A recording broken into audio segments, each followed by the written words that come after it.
does give us a disproportionately higher number because we are a doctoral granting institution. So we do benefit. So I'm not saying that the state doesn't recognize that. But we think that probably needs to be reflected in differential tuition as well. So, you know, we would have to put something to the SUNY Board of Trustees. They would make the final decision about any number that was done. I can tell you from my discussions with them that they're very sensitive to these issues. They don't want to be in any type of situation where we would be seen as doing very high raises in tuition, even to catch up. I mean, if you look, so for example, the University of Florida right now is in a mode where they have the lowest tuition right now in the country of any of the AAU schools, and they're raising 15% per year under the legislature till they come up again. And that hasn't been in our discussions to do that in the UC system as well. I'm really interested in something predictable, that's equitable, that's fair, that has the parameters we talked about before.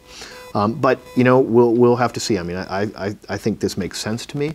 But we'll have to see what the legislature thinks and so on as they look at a final version of this. The differential tuition between programs, so like maybe health science center students or engineering students would pay more. Yeah, and I'm not excited about that. I would look at it as a campus issue for us rather than a program issue. I think it's very complicated to do by program on our campus. We have so many students and different things.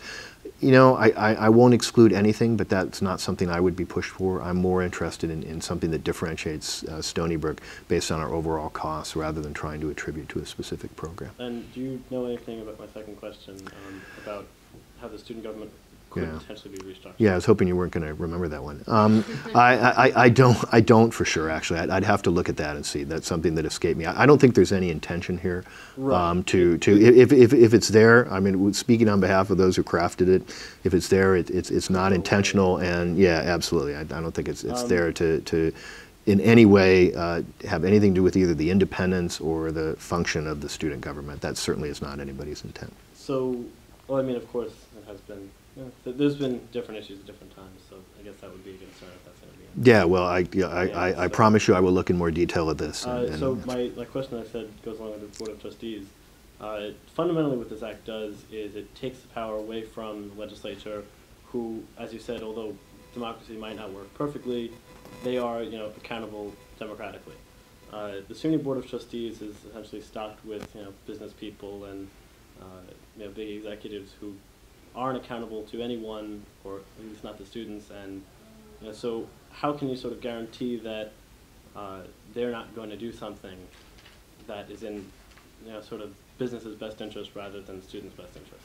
So that's a good question. I would answer that two ways. So first of all, the members of the SUNY Board of Trustees are, of course, appointed by the governor and approved by the legislature, right? So the legislature has it. I mean, that's a system, I think, that has worked well, I think pretty well, if you look at the U.S. government, in terms of having people who are appointed have to go through a confirmation process, have to be approved by the legislature. So their credentials and their understanding of education should be an important component of how they're viewed.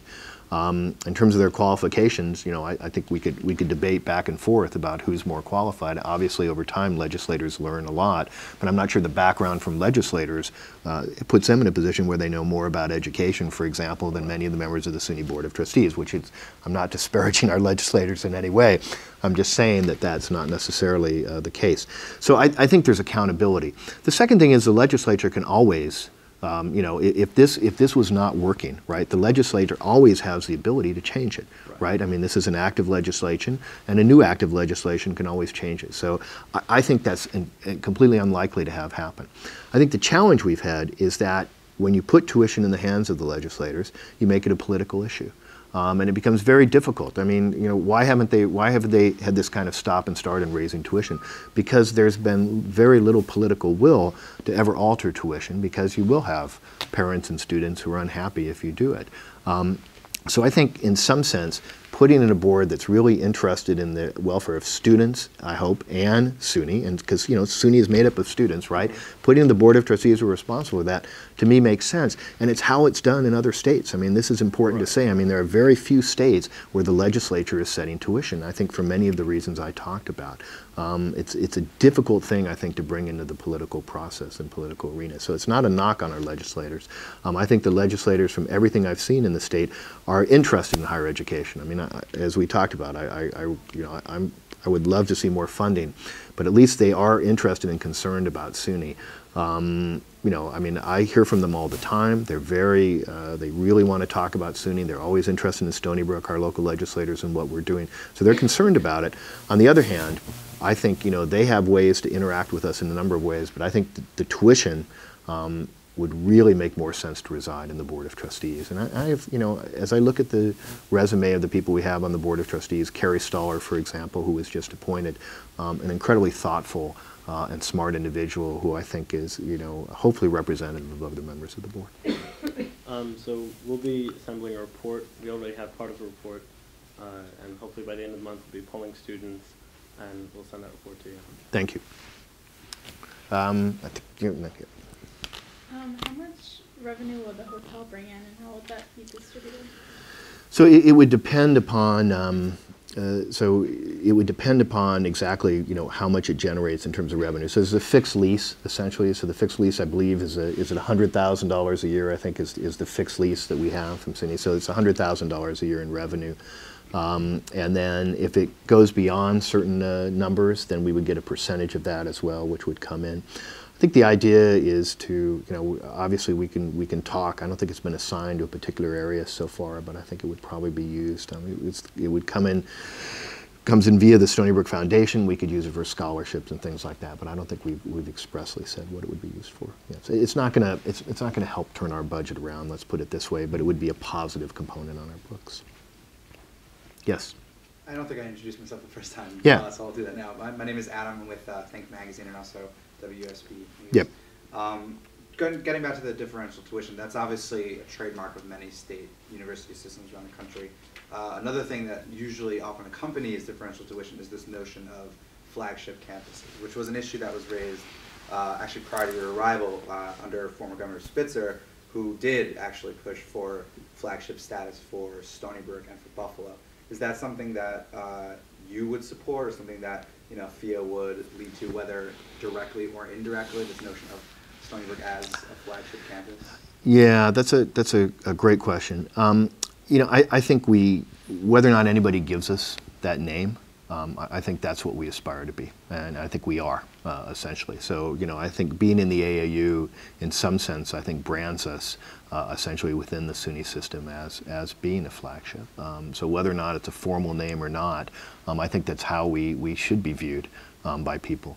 I think the differential tuition is just consistent, as I said before, really with a real sense of costs and what it takes to deliver the kind of programs that we have. And you know, we are going to continue to aspire towards quality. I mean, that's what we want to do, continue to aspire towards excellence and quality.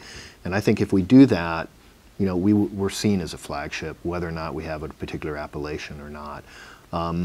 You know, the challenge for the chancellor is, you know, 64 campuses. You know, it's like having 64 children, right? I mean, you know, it's very hard for them to say one is your favorite or not your favorite, and I think that's what the flagship issue tends to get embroiled in. But, you know, for me, we need to be a flagship whether or not we have that official name. Yes? April from Statesman. Before your arrival, President Kennedy had done a lot on 5-year plans. She had done 2, and then the last one she had instituted right before she left was kind of a look in the future. I know you've been very influential in talking with Chancellor Zafar. We hosted one of the conferences about a huge strategic plan. But is that going to come down towards Stony Brook? Are you planning on doing one more for the campus so we can see specifically how, and in each area, how Stony Brook is going to move forward in the next few years? Yeah, absolutely. So we are doing a strategic planning process at Stony Brook, and I think it's going to be a little different from SUNY's strategic plan. So the SUNY strategic plan is really a 30,000 feet kind of strategic plan. I mean, it's really looking at big issues.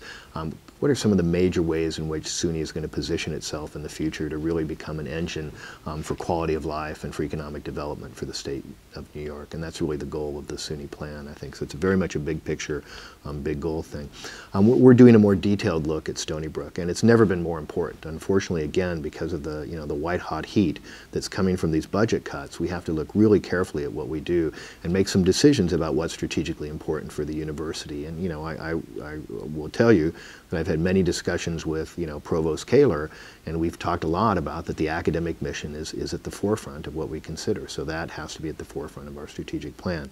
But I've asked each of the schools to develop a strategic plan. They're working at the department level as well. We're hoping to have this